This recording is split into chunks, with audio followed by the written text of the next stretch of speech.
രാത്രി സമയം ഏകദേശം 1 മണിയായിരുന്നു. പട്ടണത്തിലെ റോഡിൽ നിശബ്ദത തളം കെട്ടിയിട്ടുണ്ടായിരുന്നു. മോഹൻ ഫാക്ടറിയിൽ നിന്ന് വീട്ടിലേക്ക് സൈക്കിളിൽ തിരിച്ചു പോവുകയായിരുന്നു. പോയിക്കൊണ്ടിരിക്കുമ്പോൾ അയാൾ മനസ്സിൽ വിചാരിച്ചു, പോകുന്ന വഴിക്ക് കഴിക്കാൻ ഒരു ബർഗർ കിട്ടിയാൽ എത്ര നന്നായിരിക്കും എന്ന്. ബർഗർ കഴിച്ചാൽ രാത്രി പിന്നെ വേറൊന്നും വേണ്ടിവരില്ലല്ലോ. ഭക്ഷണമുണ്ടാക്കാൻ മെനക്കെടേണ്ട ആവശ്യവുമുണ്ടാവില്ല.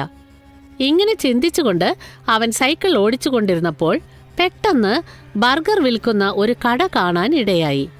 റോഡിന്റെ ഒരു വശത്ത് അർദ്ധരാത്രി ഒരാൾ ബർഗർ വിൽക്കുന്നുണ്ടായിരുന്നു. ബർഗർ വാങ്ങാനായി മോഹൻ ആ കടയിൽ സൈക്കിൾ നിർത്തി. അല്ല ചേട്ടാ, ഇവിടെ ബർഗർ കിട്ടുമോ? ഇവിടെ ബർഗർ മാത്രമേ കിട്ടൂ, അതും വളരെ വിലക്കുറവാണ്. വില കുറവോടെയോ? അല്ല, എത്രയേ വില? വെറും 5 രൂപ. ഒരു ബർഗറിന് 5 രൂപ. ബർഗറിന് 5 രൂപയേ ഉള്ളൂ എന്നറിഞ്ഞപ്പോൾ മോഹൻ ശരിക്കും അത്ഭുതപ്പെട്ടു. അവന് ബർഗർ വിൽപ്പനക്കാരനെക്കുറിച്ച് സംശയം തോന്നി. അവൻ അയാളുടെ നേരെ വളരെ ശ്രദ്ധിച്ചു നോക്കി. അവൻ പെട്ടെന്ന് ആ ദൃശ്യം കണ്ട് പേടിച്ചു. കടക്കാരന്റെ കണ്ണുകൾ തീക്കട്ടകൾ പോലെ ജ്വലിക്കുന്നുണ്ടായിരുന്നു. അയാളുടെ മുഖം മുഴുവനും നീല നിറമായിരുന്നു. ആരാ നീ? നിന്നെ കണ്ടിട്ട് ബർഗർ വെക്കുന്ന പോലെ ഇല്ലല്ലോ. നീ എന്താ വല്ല പ്രേതവുമാണോ? നീ കണ്ടുപിടിച്ചിരിക്കുന്നു, ഞാൻ പ്രേതം തന്നെയാ. ബർഗർ വെക്കുന്ന പ്രേതം. മര്യാദയ്ക്ക് മിണ്ടാതെ ബർഗർ കഴിച്ചോണം, അല്ലെങ്കിൽ ഞാൻ നിന്നെ ബർഗറാക്കും. പറഞ്ഞത് മനസ്സിലായോ? ഇങ്ങനെ പറഞ്ഞ് ആ ബർഗർ വിൽപ്പനക്കാരൻ തന്റെ യഥാർത്ഥ രൂപത്തിൽ അവന്റെ മുന്നിൽ നിന്നു. എന്നിട്ട് മോഹനെ ബർഗർ കഴിക്കാൻ നിർബന്ധിച്ചു കൊണ്ടിരുന്നു. മോഹൻ അയാളുടെ ബർഗർ കഴിക്കാൻ ആരംഭിച്ച ഉടൻ തന്നെ ആ ബർഗർ പെട്ടെന്ന് പുഴുക്കൾ നിറഞ്ഞ ബർഗറായി മാറുന്നു. അവൻ പുഴുക്കൾ അടങ്ങിയ ബർഗർ വലിച്ചെറിഞ്ഞ് അവിടെ നിന്നും ഓടി. രക്ഷിക്കണേ, രക്ഷിക്കണേ, ഈ ബർഗർ കടക്കാരൻ ഒരു പ്രേതമാണ്. നിന്റെ സൈക്കിളും കൂടി എടുത്തുകൊണ്ട് പോ. മോഹൻ നിലവിളിച്ചുകൊണ്ട് നിൽക്കാതെ ഓടിക്കൊണ്ടേയിരുന്നു. അപ്പോൾ അവന്റെ മുന്നിലേക്ക് ഒരു പോലീസ് വാൻ വരുന്നുണ്ടായിരുന്നു. അർദ്ധരാത്രി നിലവിളിച്ചുകൊണ്ട് ഓടുന്ന മോഹനെ കണ്ടപ്പോൾ പോലീസുകാരൻ നിർത്തി. ആരാ നീ? എന്തെങ്ങനെ ബഹളം വയ്ക്കുന്നേ?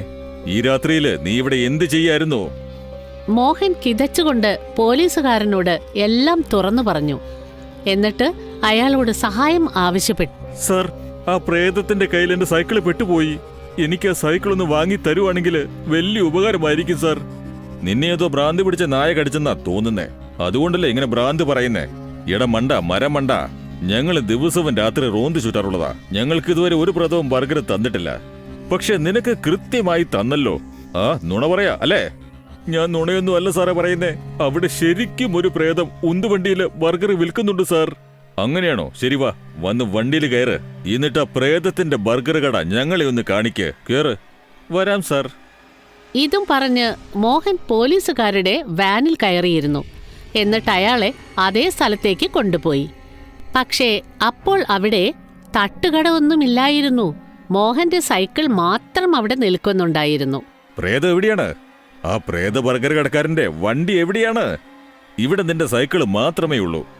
സാറേ, ഞാൻ സത്യം പറയുന്നേ. ഇവിടെ ഒരു ഉന്തുവണ്ടി ഉണ്ടായിരുന്നു. മാത്രമല്ല അതിലൊരു പ്രേതം ബർഗറും വിൽക്കുന്നുണ്ടായിരുന്നു. പക്ഷെ ആ പ്രേതം എവിടെയാണെന്ന് അറിയില്ല സാർ. നിന്റെ കളി ഞങ്ങളോടല്ലേ? കാണിച്ചു തരാടാ. എനിക്ക് തോന്നുന്നു നീ കുടിച്ചിട്ടാണ് വന്നിരിക്കുന്നതെന്ന്. മദ്യപിച്ചു കഴിഞ്ഞാൽ ഇങ്ങനെയൊക്കെ തോന്നുന്നത് പതിവാണ്. മനസ്സിലുണ്ടായി തോന്നല യാഥാർത്ഥ്യമാക്കാൻ നീ ശ്രമിച്ചുകൊണ്ടിരിക്കുകയാണ്. അല്ല സാറേ, സംശയമുണ്ട്. സാർ എന്നെ ടെസ്റ്റ് ചെയ്തോളൂ. ഞാൻ മദ്യപിച്ചിട്ടില്ല സാർ. ഞാൻ എന്റെ ജോലി കഴിഞ്ഞ് ഫാക്ടറിയിൽ നിന്ന് തിരിച്ചു വരുമായിരുന്നു. ഇനി ഞങ്ങളെ മണ്ടന്മാരാക്കാൻ നോക്കണ്ട, മനസ്സിലായോ? മര്യാദയ്ക്ക് നിന്റെ സൈക്കിളും എടുത്ത് വീട്ടിൽ പോക്കണം. പറഞ്ഞത് മനസ്സിലായോ? അല്ലെങ്കിൽ ഞാൻ നിന്നെ പിടിച്ച് ലോക്കപ്പിലിടും. പറഞ്ഞേക്കാം. ഞാൻ അടിച്ചാലുണ്ടല്ലോ നിനക്കത് താങ്ങാൻ പോലും കഴിയില്ല. പോലീസുകാരൻ പറഞ്ഞതനുസരിച്ച് മോഹൻ തന്റെ സൈക്കിളിൽ ഇരുന്ന് ഒന്നും പറയാതെ അവിടെ നിന്നും പുറപ്പെട്ടു പോയി. എവിടെയും നിൽക്കാതെ അവൻ നേരെ തന്റെ വീട്ടിലേക്കാണ് പോയത്. ഈ സംഭവത്തിനു ശേഷം പട്ടണത്തിലെ ഒരു കോളനിയിൽ ഇരുട്ടിയതിനു ശേഷം ഡമ്രു എന്നു പേരുള്ള ഒരു പയ്യൻ ബർഗർ കഴിക്കണമെന്ന് പറഞ്ഞ് അമ്മയെ ശല്യപ്പെടുത്തിക്കൊണ്ടിരുന്നു. മോനെ, നീ ദിവസവും വാശി പിടിച്ച് ബർഗർ തിന്നുകൊണ്ടിരിക്കുന്നു. ഇന്നൊരു ദിവസമെങ്കിലും അത് കഴിക്കാതിരുന്നുകൂടെ? ബർഗർ കഴിച്ചു കഴിച്ച് നീ എത്രമാത്രം തടിച്ചെന്ന് കണ്ടോ? അമ്മേ, എനിക്ക് വിശക്കുന്നു. പെട്ടെന്ന് ഓർഡർ ചെയ്ത് അവരോട് ബർഗർ കൊണ്ടുവരാൻ പറ. വെറുതെ സമയം കളയല്ലേ. ഞാൻ പ്രസംഗിക്കുകയാണെന്നോ? ഓസ്ട്രേലിയയിൽ നിന്ന് നിന്റെ അച്ഛൻ വരട്ടെ, ഇതുപോലെയുള്ള സാധനങ്ങൾ കഴിക്കുന്നത് നിർത്തിത്തരാം, കേട്ടോ? ഇനി തൊട്ട് ഞാൻ ബർഗർ കഴിക്കില്ലെന്ന് ഉറപ്പ് തരാം. ഇന്നത്തേക്ക് മാത്രം ഒരെണ്ണം വാങ്ങിത്താമേ. ഒന്ന് വേഗം ആകട്ടെ, വിശക്കുന്നു. ശരി, ഞാൻ വാങ്ങിച്ചു തന്നേക്കാം. പക്ഷെ ഇതാണ് അവസാനത്തേത്. ഇനി ഞാൻ ദിവസവും ബർഗർ വാങ്ങിച്ചു തരില്ല. ആ അമ്മേ, ഇനി ഞാൻ ചോദിക്കില്ല. സന്തോഷായോ? ഇങ്ങനെ ഡംറു വാശി പിടിച്ചതുകൊണ്ട് അവന്റെ അമ്മ 2 ബർഗർ ഓർഡർ ചെയ്തു. കുറച്ചു കഴിഞ്ഞപ്പോൾ ഡോർ ബെൽ അടിക്കുന്ന ശബ്ദം കേട്ടു. ഡംറുവും അമ്മയും വാതിൽ തുറന്നപ്പോൾ പുറത്ത് ഡെലിവറി ബോയ് നിൽക്കുന്നുണ്ടായിരുന്നു. ഇത് നിങ്ങൾക്കുള്ള ബർഗറാണ്. ഈ രാത്രിയിലെ ബർഗർ കഴിക്കേണ്ടത് അത്യാവശ്യമാണോ? അതിന് നിനക്കെന്താ? നീ എന്തിനാണ് ഇങ്ങനെ പറയുന്നത്? അല്ല, ഞാൻ വെറുതെ ചോദിച്ചതാ. സാധാരണ ഈ സമയത്ത് ആളുകള് വീട്ടിൽ ഉണ്ടാക്കിയ കഴിക്കാറ്, അതുകൊണ്ട് ചോദിച്ചതാ. ഡെലിവറി ബോയുടെ ചുവന്ന് പുറത്തേക്ക് തള്ളി നിൽക്കുന്ന കണ്ണുകളും മുഖത്തെ നീല നിറവും കണ്ടപ്പോൾ ഡംറുവിന്റെ അമ്മ മനസ്സിൽ ശരിക്കും ഭയം കൊണ്ട് വിറയ്ക്കാൻ ആരംഭിച്ചു. എന്നിട്ടും അത് പുറത്തു കാണിക്കാതെ അവർ ആ ഡെലിവറി ബോയെ ഭീഷണിപ്പെടുത്താൻ ശ്രമം നടത്തി. നിന്നെ കണ്ടാൽ ഒരു പ്രേതത്തെ പോലെയുണ്ട്. ആരാണ് നിന്നെ ഈ ജോലിയിൽ നിയമിച്ചത്? ആ ബർഗർ ഇങ്ങോട്ട് താ, എന്നിട്ട് ഇവിടുന്ന് വേഗം പോവാൻ നോക്ക്. ഇനിയിപ്പോ പ്രേതത്തിന്റെ അടുത്ത് നിന്നാണെങ്കിലും വാങ്ങിച്ചല്ലേ പറ്റൂ. ഇതാ നിങ്ങളുടെ ബർഗർ പിടിക്ക്, എനിക്ക് പോണം. അതിനുശേഷം ഡംറുവിന്റെ അമ്മ ബർഗറും കൊണ്ട് വീട്ടിനകത്തേക്ക് ചെന്നു. ഡെലിവറി ബോയും തിരിച്ചുപോയി. എന്നാൽ ബർഗർ കണ്ട ഉടനെ ഡംറു ബർഗറിന്റെ അടുത്തേക്ക് ഒരൊറ്റ ഓട്ടം. പക്ഷേ ബർഗർ കഴിക്കാനായി അവൻ ശ്രമിച്ചപ്പോൾ ആ ബർഗർ നാറുന്ന അഴുക്ക് കഷ്ണമായി മാറി. അവൻ കടിച്ച കഷ്ണം തുപ്പിക്കളഞ്ഞ് നിലവിളിച്ചു. ഇതെന്തു ബർഗറാമേ? ചീത്തയായതാ. ഇതേതോ വേസ്റ്റ് ബോക്സിൽ നിന്ന് കൊണ്ടുവന്നതാ. അവന്റെ അമ്മ 2ാമത്തെ ബർഗറും എടുത്തു നോക്കിയപ്പോൾ അവർ ആശ്ചര്യപ്പെട്ടു. കാരണം ആ ബർഗർ ജീവനുള്ള പുഴുക്കളെയും കീടങ്ങളെയും കൊണ്ടാണ് ഉണ്ടാക്കിയിരുന്നത്. അത് കണ്ടപ്പോൾ അവർ അതെടുത്ത് പുറത്തേക്ക് വലിച്ചെറിഞ്ഞു. അപ്പോൾ അവിടെ ഏതോ ഒരു പ്രേതം അട്ടഹസിക്കുന്ന ശബ്ദം അവർ കേട്ടു. ബർഗർ കഴിക്കണ്ടേ? നന്നായി കഴിക്ക്. വേസ്റ്റ് ബോക്സിൽ കിടന്ന പുഴുവരിച്ച ബർഗർ കഴിക്ക്. ആരാണത്? അപ്പോൾ ആ ഡെലിവറി ബോയ് പ്രേതമായി മാറി അവരുടെ മുന്നിൽ വന്നു നിന്നു. ഡംറുവും അമ്മയും ഭയം കൊണ്ട് നിലവിളിക്കാൻ ആരംഭിച്ചു. രക്ഷിക്കണേ, രക്ഷിക്കണേ! പ്രേതം, പ്രേതം!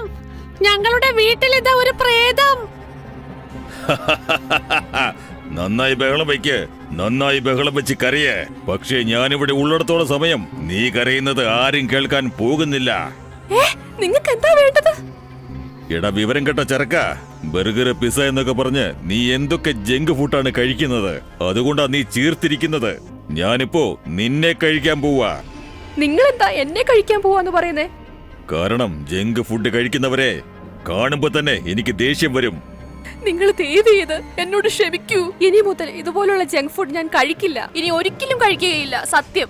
ഞാൻ നിന്നെ വിടില്ല. നിന്നെ എനിക്ക് ഒട്ടും വിശ്വാസമില്ല. ഇല്ല ഇല്ല ഇല്ല, ഞാൻ ഉറപ്പായും കഴിക്കുകയില്ല. ഇനി മുതൽ ഞാൻ വീട്ടിലുണ്ടാക്കുന്ന ആരോഗ്യപരമായ ഭക്ഷണ സാധനങ്ങൾ മാത്രമേ കഴിക്കൂ. അങ്ങനെയെങ്കിൽ ശരി, നിന്നെ ഞാൻ വെറുതെ വിട്ടേക്കാം. പക്ഷെ ഒരു കാര്യം ഓർത്തോ, ഈ സത്യം നീ എന്തെങ്കിലും മറക്കുകയാണെങ്കിൽ ഞാൻ നിന്നെ തേടി വീണ്ടും ഇവിടെ വരും.